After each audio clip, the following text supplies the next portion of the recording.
What's up, guys? Today we're just going to go over my tournament report for Limitless Qualifier 3, where I played PikaRom and day 2'd with it.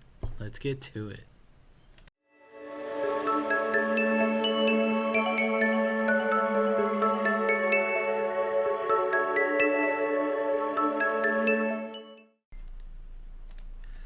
What's up, YouTube? Welcome back to my YouTube channel where we do TCG, VGC, and Let's Play videos. So if you like anything Pokemon, feel free to hit the subscribe button. Now back to what we're talking about today and my day 2 deck with PikaRom. This deck list, as most probably want to see, is basically it's to the T Evolve's list, and I was able to day 2 with it. I went for the day 12-8, and I was able to day 2, which was one of my goals in this game. I was able, one of my goals was to the day 2 of regional, and with the current situation in the world, these limitless qualifiers are basically a regional. So to me, that is checked. Boom. And just playing in this game, I felt solidified the fact that I am becoming a much better player than I think I am. I'm glad I day 2'd, and it's about progression. I started playing this game competitively right around Unbroken Bonds when the set came out. So I'm glad, and I feel like I'm coming a long way from where I was. And not only that, for my winning in round at the last round, I was 8-4. It was either I win or I make day 2 or I don't, and I'm done. I played against Tablemon, a great player,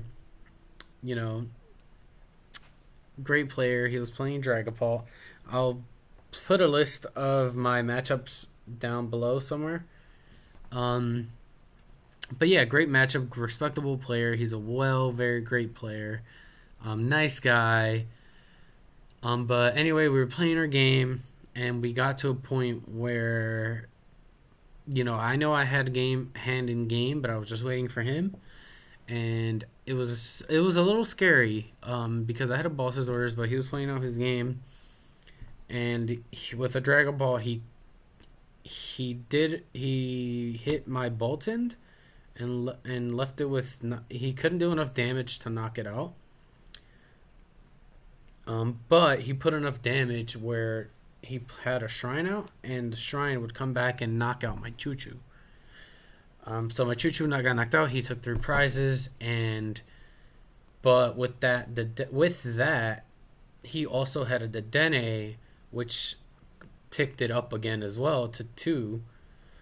So at that point, I had enough energy on the board and a boss's orders in hand, where I just boss's ordered the Dedenne and attacked with Boltund, and the Shrine Tick would go back to his turn and knock out the Dedenne. And I took my last prizes like that for my winning in. That also, I don't know, I just felt like I was very nervous, and that gave me a lot of confidence. The fact that not only did I day 2, but I beat a very respectable known player. It's shown that I'm growing as a player. I'm not saying I'm the best player out there in the world, but it shows that I am evolving. I am evolving. Pokemon evolve. I'm evolving into a better player. But other interesting matchups. Again, I wasn't expecting to see a lot. I was expecting to see a lot more Dragapult than I saw. I only saw 2. I won both of them. The other one was more of he just bricked. I smacked him hard, and then he scooped. Other interesting matchups I played 4. Only won 1 Baby Blounds. Only won against 1 Baby Blounds, and that matchup was interesting. I was able to knock out all his Baby Blounds very quickly, and all he had left as I think as a decent attack, was the Blacephalon GX.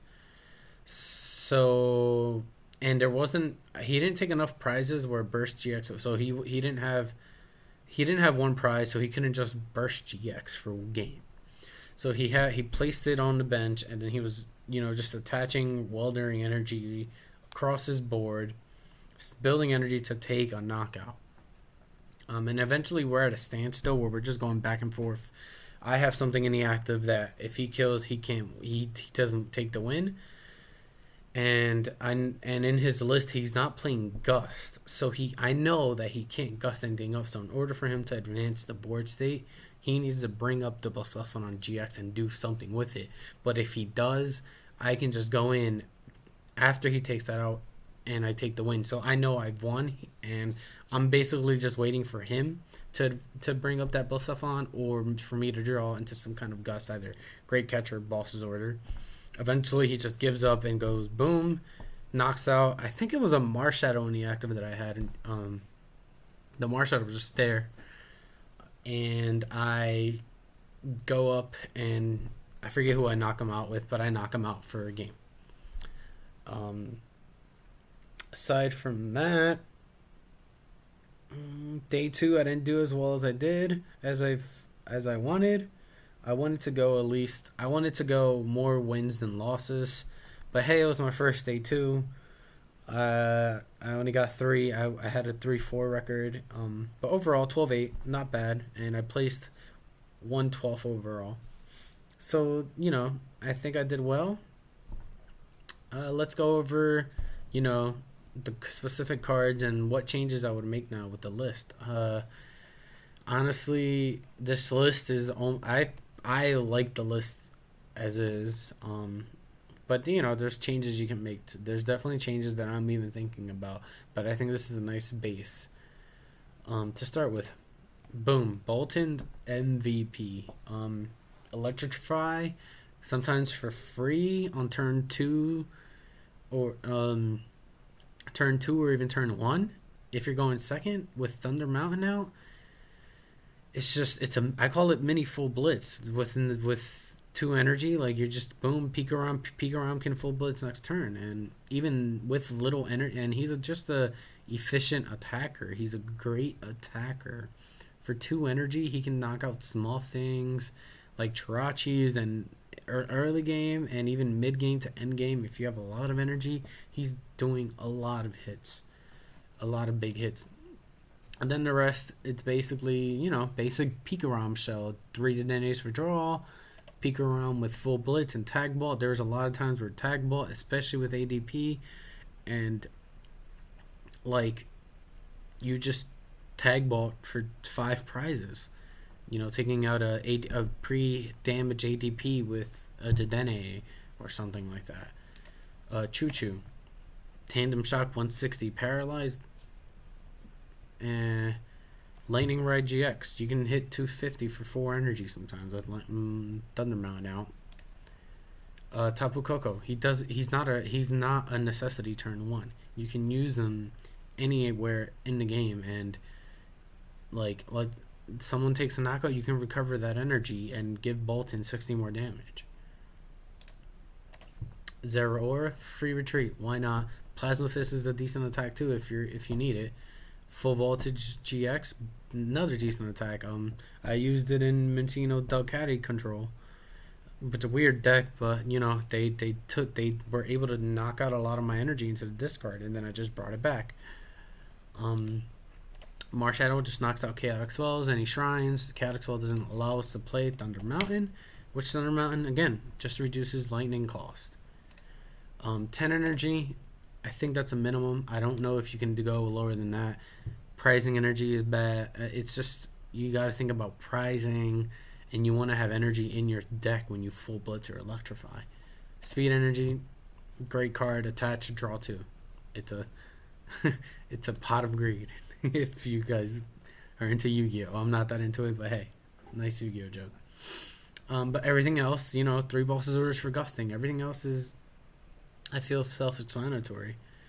The only card I didn't get too much value from was Marnie. I know this is a good card, but there was times where I was just like, I just would rather have a Researcher or a Vulcaner.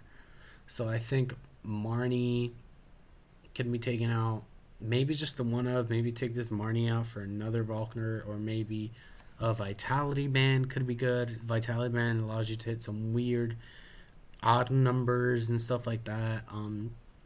For example, PikaRom can now hit for 160, and 190 with an electro power and stuff like that.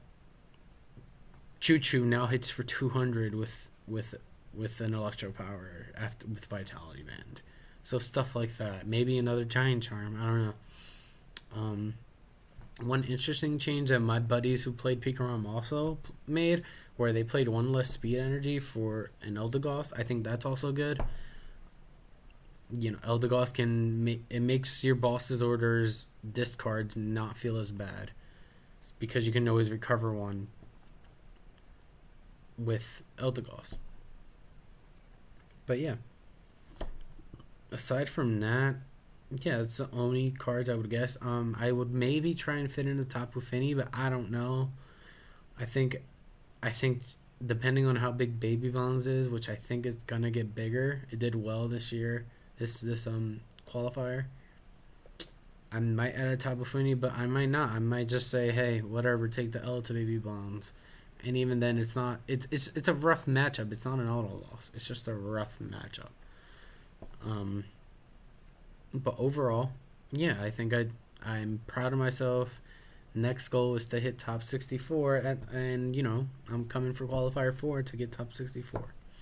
What deck am I playing? I don't know. We'll figure it out as we go. But yeah, I hope you guys enjoyed the content, and if you guys are enjoying the content, feel free to hit the subscribe button below. Also leave a comment and like the video as well. Leave a comment, you know, letting me know about what you think about the current meta, and what you think is the best deck in format. I don't think PikaRom is best deck in format. I don't think there is a best deck in format yet, but we'll see. Only time will tell. We thought Dragapult was going to be, but yeah. Alright guys, peace.